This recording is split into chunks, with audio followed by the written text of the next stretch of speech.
this seems a little boring, isn't it? I think we should just, yeah, that's much better. It's just a boring old poster where we can just have a picture of that Disney DVD. Yeah, no, it's in different language, but who cares? It's still better than the poster. Anyways, so the so the the, the Saludos Amigos is the sixth Disney animated feature, if you can even call it that. But anyway, what's the story? Well, like with Fantasia, this is no story at all. Well, if I can just narrow it down in a synopsis, it's all about traveling to Brazil, um, Arabia, stuff like that, and giving a little backstory on the sketch, how Walt Disney and his crew sketches the places on that, and Donald Duck is going on a tour. He's a tourist in this film, and Goofy's involved with a guitar. There's a segment on a plane, and a giant mountain was to kill a plane. And that's pretty much it for a film like this. Anyway, that is the film. Out of all the Disney animated features, Sal Saludos Amigos has got to be one of the weakest. And I've seen a lot with over five animated features with exciting stories. We get one generic documentary filler film. Literally, this just feels more like a live-action documentary than an animated feature. Now I have complained. Now I have said that Fantasia is more like a music documentary, but Fantasia actually works because the seg because the segments do tell the story of the film.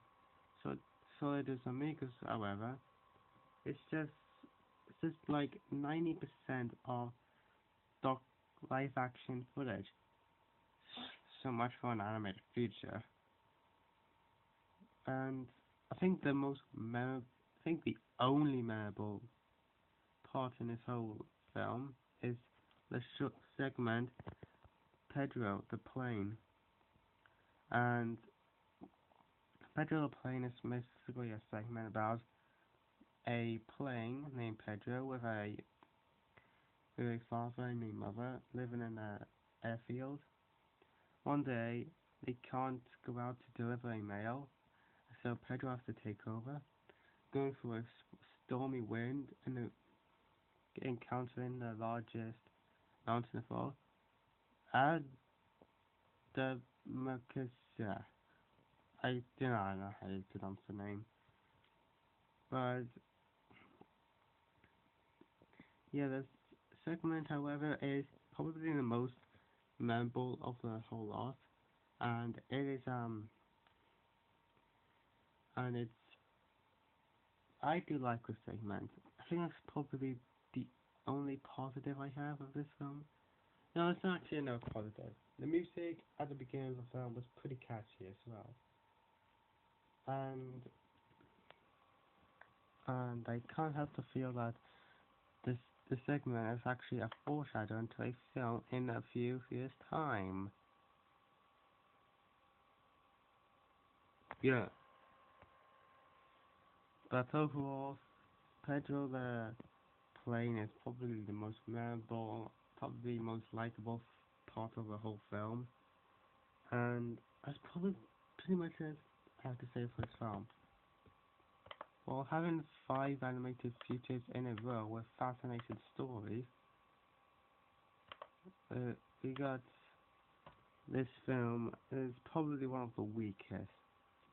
But I'll give it well, the Pedro the Play segment was enjoyable and the music was catchy. I'll just give it a 4 out of 10. It's a weak film, but maybe the next film, which is actually a sequel to this, called The Three Caballeros. And you can see here, it's a foreshadowing. So next time we meet, we're gonna take a look at The Three Caballeros. And that being said, this is JLS review of Saludos Amigos over. Comes from thoughts on Saludos Amigos. Yeah, it's a really hard name to say. That's another negative I have, so. Like, comment, subscribe, and don't forget, speak to sandwich.